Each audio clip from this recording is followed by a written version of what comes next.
لا يفقهون بها ولهم أعين لا يبصرون بها ولهم آذان لا يسمعون بها أولئك كالأنعام بل هم أضل أولئك هم الغافلون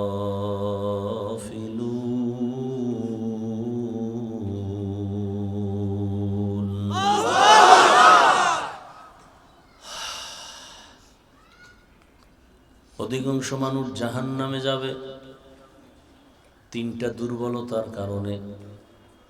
যেই মানুষগুলোকে আমি আল্লাহ গবেষণা করার জন্য কলব দান করেছি, কলব গবেষণা কর,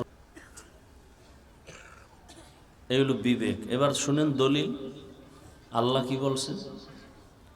যেই মানুষগুলো নিজের মানুষত্ব ধরে রাখে না, আল্লাহ তাদের ব্যাপারে বলেন সূরা আরাফ 9 পারা,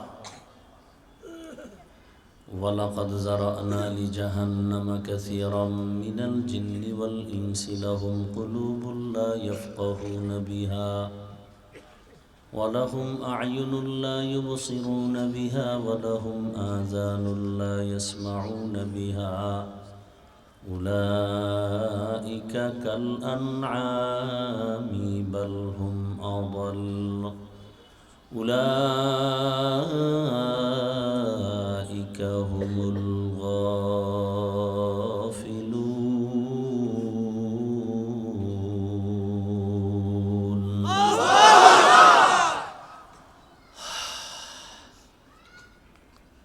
অধিকাংশ মানুষ জাহান্নামে যাবে তিনটা দুর্বলতার কারণে। যেই মানুষগুলোকে আমি আল্লাহ গবেষণা করার জন্য কলব দান করেছি, কলব গবেষণা করবে। এত সুন্দর আসমান বিনা কুটিতে কে টানায় রাখলো? গবেষণা করবে একা একা। একই মায়ের গর্ভ থেকে 5টা সন্তান আসছি, কারো চেহারার সাথে কারো মিল নেই, কারো কণ্ঠের সাথে কারো কণ্ঠের মিল নেই। আমি ঘুমাইয়ে গেলে আমাকে সজাগ আমার যিনি করে দেন, মরা হয়ে যায় ঘুমের মধ্যে। আমি মরা না, ঘরের চুরি করিয়া কানের অলংকার টাইনা সরে নিয়ে যায়, টের পায় না কেমন মরা মরছে। আল্লাহ বলেন আমি তোরে সজাগ না করলে কেউ সজাগ করতে। গবেষণা করবে। এই যে খানা খাইতেছি, খানা এত মজা, কাঁঠাল এত মজা, মাছ এত মজা, গোশত এত মজা, তরকারি এত মজা, এগুলো দুনিয়ার কেউ দিতে পারে না। মজা দিছেন যিনি, তার কাছে গবেষণা করে করে তার কাছে মাথা নত করবে। টাকার কারণে কোনো বেঈমানের কাছে মাথা নত করবে না। 2 নম্বর দুর্বলতা, আমি দেখার জন্য চক্ষু দিছি, দেখে না। কথা কি করে? হ্যাঁ দেখে, কি দেখে? উল্টা পাল্টা। দেখার জন্য বলেছি মা বাবাকে দেখবা সওয়াব, ওলামায়ে আহলে হকরে দেখবা সওয়াব, কোরআন খুলিয়া তাকায় তাকায় দেখবা সওয়াব, বাইতুল্লাহ তাকায় দেখবা সওয়াব, আল্লাহর কুদরতের নিদর্শন দেখবা সওয়াব। ওই মানুষগুলো আসলে মা বাবাকেও ভালোবাসার নজরে দেখে না, আলেমও দেখে না, কোরআনও দেখে না, বাইতুল্লাহও দেখে না। সময় পেলেই মোবাইলটা খুলিয়া শুধু গুনাহ দেখে, গুনাহ আর গুনাহ, শুধু গুনাহ দেখে। কি দেখে? গুনাহ দেখে। চোখের গুনাহ, হাতের গুনাহ, জবানের গুনাহ, অন্তরের গুনাহ, শুধু গুনাহ আর গুনাহ। 3 নম্বর দুর্বলতা, আমি ওরে কান দিছিলাম শোনার জন্য। কি শুনবে? আজানের আওয়াজ, কোরআন তেলাওয়াতের আওয়াজ, উলামায়ে কেরামের কোরআন সুন্নাহ ভিত্তিক বয়ানের আওয়াজ। কিন্তু বান্দা শুনে গীবতের আওয়াজ, গানের আওয়াজ, মিথ্যা কথার আওয়াজ, গালির আওয়াজ। এবারকে মানুষগুলো কেমন? দেখতে মানুষ কিন্তু ভিতরটা কেমন জানো? আল্লাহ কয় উলাইকা কাল আনআম, এরা চতুষ্পদ জানোয়ারের মতো। গরুরে যদি বলেন এই গরু, খবরদার, তোর আমার আন্ডারে যে খানা আছে এটা খাবি, পরেরটা খাবি না। শুনবে? কান আছে না গরুর? এরপরও কিন্তু শুনে না, ওর মতো চলে। আল্লাহ কয় যে মানুষটার মধ্যে আমি ভালো মন্দ যাচাই করার বিবেক দিলাম, ভালোটাকে গ্রহণ করবে, খারাপটাকে বর্জন করবে। এগুলো যারা করে না, আল্লাহ করা দেখতে মানুষ কিন্তু ভেতরটা কুকুরের চেয়েও খারাপ। কুকুরের চেয়েও চতুষ্পদ জন্তু না, বলে বালহুম আদল, এর থেকেও খারাপ। এরপর আল্লাহ শেষ করে না, আরো একটা বাক্য বলছেন, উলাইকা হুমুল গাফিলুন, এরা জাহান্নামী। হ্যাঁ, অনেকে মনে করে হুজুর গো এগুলি বয়ান, এটি কি আমাদের জন্য? এবার আমি যদি আপনাকে ধরাই দেওয়ার পর তো মানবেন না, ঘাট তেরা না।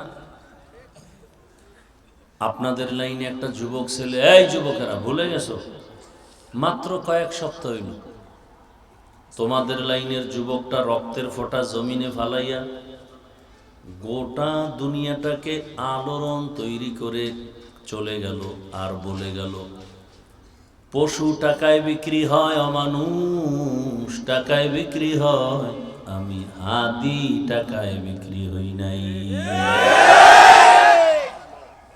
তুমি কেমন যুবক? একটু লজ্জা শরম আসে না? 40 বছর পর্যন্ত তোমার চেহারা থাকবে আলোকিত উজ্জ্বল, 25 বছরে চেহারা নষ্ট কেন? তোমার চেহারার দিকে আকর্ষণ নাই, তাকাইলে মায়া লাগে না, কারণ কি? কি পরিমাণ অপরাধ করেছো, অন্যায় করেছো। 1500 বছর আগে রঈসুল মুফাসসিরিন আব্দুল্লাহ ইবনে আব্বাস রাদিয়াল্লাহু তাআলা আনহু বলেছেন, মানুষ গুনাহ করতে করতে যখন সীমা লঙ্ঘন করবে, তখন তার উপরে নগদ শাস্তি আসবে 5টা। বুঝেন কথা? বুঝেন? গুনাহ করারও একটা সীমা না? এই সীমা লঙ্ঘন যখন করবে তখন 5 শাস্তি নগদ। প্রথম শাস্তি, চেহারার নূর আল্লাহ নিয়ে যাবেন, চেহারায় নূর থাকবে না। 2 নম্বর শাস্তি, খানায় বরকত থাকবে না, খাইবে ঠিক কিন্তু বাথরুমে যাইবে, খাওয়ার পরে রোগ বাড়বে, শক্তি আসবে না। এরকম 5টা শাস্তি। ওই ছেলেটার কথা কি ভুলে গেছো যুবক? রাস্তা দিয়ে হাঁটতেছে, মানুষ এসে এসে ইচ্ছা করে টাকা দেয়। এই ফেসবুকের গোলামেরা, দেখো নাই 50,000 টাকার বান্ডিল, ইন্তেকালের পরে তার অ্যাকাউন্ট চেক করে দেখা হলো কোটি কোটি টাকা জমা হয়ে গেছে। যুবকরা বলো, ওই ছেলে কোনোদিন লাইভে এসে টাকা চাইছে? হ্যাঁ? আর তোর চরিত্র কত খারাপ, সারা রাত মোবাইলে গুনাহ করবি, এমবি নাই, পাগল হয়ে গেছো, এমবি পাই কই, টাকা লাগবে, খুঁজা খুঁজা বের করছো। মায়ের টাকা, বাবার টাকা চুরি করো। তুই কত নিকৃষ্ট সন্তান যে বাবার টাকা চুরি করো, মায়ের টাকা চুরি করো। তোর মা বাবাকে ধ্বংস করার জন্য তৃতীয় আর কাউকে দরকার নাই, তুই যথেষ্ট। তোর মতো একটা অসৎ সন্তান যথেষ্ট। আল্লাহ হেদায়েত দান করুন। ভাই, আমি কাউকে আঘাত করার জন্য বলি না, আমি আপন বানানোর জন্য বলতেছি। আমি সবার কল্যাণ চাই, শান্তি চাই, সবাই যেন শান্তিতে জীবন যাপন করে আখেরাতমুখী হয়ে যায়। তার মানে আপনাকে বড় হুজুর পাগড়িওয়ালা হতে হবে, আমি কিন্তু এটা বলি না একবারও। আমি কওমি মাদ্রাসার সন্তান, একবারও বলি নাই তুমি স্কুল বাদ দিয়া কওমি মাদ্রাসায় যাও। আমি তাবলিগের লাইনের সন্তান, একবারও বলি নাই তাবলিগে যাও। আমি পীরের মুরিদ, কিন্তু একবারও বলি নাই তুমি পীরের কাছে যাও। আমি শুধু পীরের মুরিদ না, বরং সারা বাংলাদেশে চ্যালেঞ্জ দিয়া দিছি, যারা বলে আমরা পীর মুরিদি অলিয়া উলিয়া মানি না, ওরা কোরআন মানে না, বুখারী মানে না, ওরা ভণ্ড। ওদের যারা ভণ্ড বলে না তারাও ভণ্ড। চ্যালেঞ্জ দেওয়া, যারা বলে আমরা পীর মুরিদি অলিয়া উলিয়া মানি না, এরা কোরআন মানে না, বুখারী শরীফ মানে না, এরা বাতেল। এদেরকে যারা বাতেল বলে না তারাও বাতেল। কিন্তু আমি এখানে একবারও বলছি পীরের কাছে যাও না। ওই লাইনে বয়ান করার আমাদের ওলামায়ে কেরাম যথেষ্ট আছে, আলহামদুলিল্লাহ।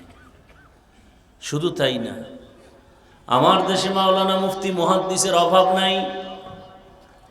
আমার দেশে অভাব যেটা, আমি ওই দিকটাকে একটু হাইলাইট করে বয়ান করি।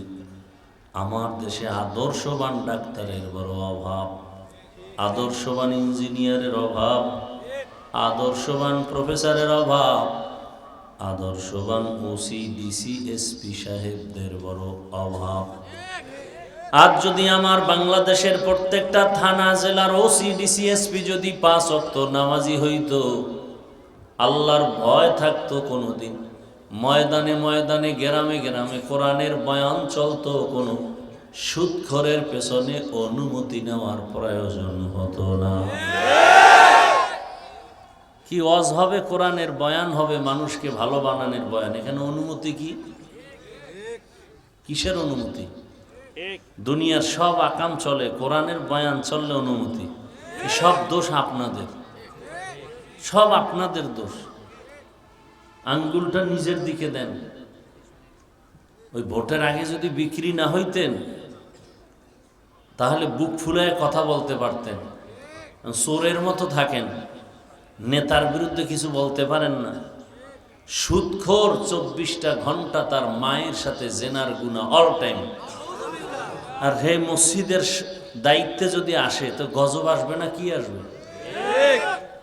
আপনারা বানাইছেন না, টাকা খাইছেন, কিছু কইতে পারেন না। যেই চোরারা শ্বশুর বাড়ির থেকে যৌতুক খায়, ওরা আজীবন বউয়ের গোলাম হয়ে পা চাটে, কথা বলতে পারেন। এরকম চোর নাই? আল্লাহ হেদায়েত দান করেন। কে বলবে এই কথাগুলো? বলেন তো, আপনাদেরকে এই কথাগুলো আমি বলতেছি কি জাহান্নামে নেওয়ার জন্য? আমি ভালোর জন্য বলতেছি, আপনার ভালোর জন্য। আপনি ডাক্তার হন, কিন্তু আপনি সম্মানিত ডাক্তার হন। আমি চাই আপনি প্রফেসর হন, সর্বোচ্চ সম্মানের প্রফেসর হন। গোটা দুনিয়া